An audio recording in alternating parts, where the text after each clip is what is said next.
আর আজকে সেই সুযোগ নিয়ে বিএনপিকে নিশ্চিহ্ন করে দিয়ে আপনারা ক্ষমতায় যাওয়ার চেষ্টা করতেছেন। আপনারা ভাবছেন বিএনপি ক্ষমতা যদি না থাকে তাহলে আপনাদের ক্ষমতায় যাওয়ার পথ প্রশস্ত হয়ে গেল।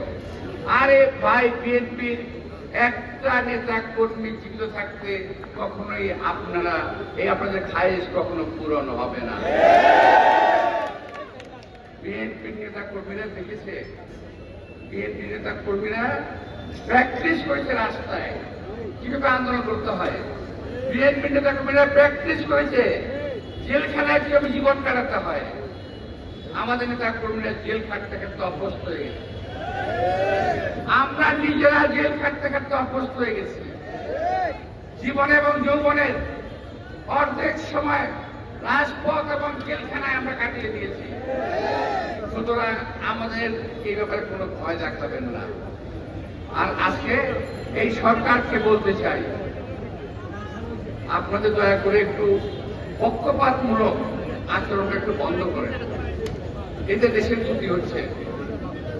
একটি দলকে আপনি করে রেখেছেন, আরেকটি দলকে রেখেছেন কাকে। কাক বুঝেন তো? কাক একটা হলো কোল, একটা হলো কাক। এক দলকে করে রাখবেন, এক দলকে কুখে রাখবেন। বিএনপিকে নিশ্চিহ্ন করার প্রোগ্রাম করবেন, পায়তারা করবেন, এই চিন্তা কখনো করেন না। আপনারা দল এসেছেন, আমরা স্বাগত জানিয়েছি, আমরা সহযোগিতা করার চেষ্টা করছি, আমাদেরকে সহযোগিতা দিচ্ছি। আপনারা খুব তাড়াতাড়ি একটি নির্বাচন দেন, দিলে কিন্তু যেটা হবে, দেশের যে আজকে অশান্ত পরিস্থিতি, এই অশান্ত পরিস্থিতি ঠান্ডা হয়ে যাবে। আর না দিলে আমরা ভাববো দেশকে অশান্ত করার প্রক্রিয়া আপনারাই করছেন দীর্ঘদিন পরে থাকার জন্য।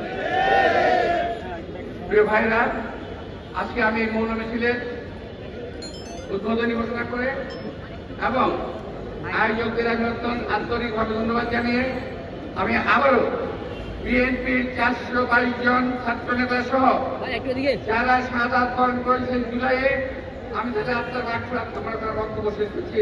সবাইকে ধন্যবাদ। আল্লাহ হাফেজ।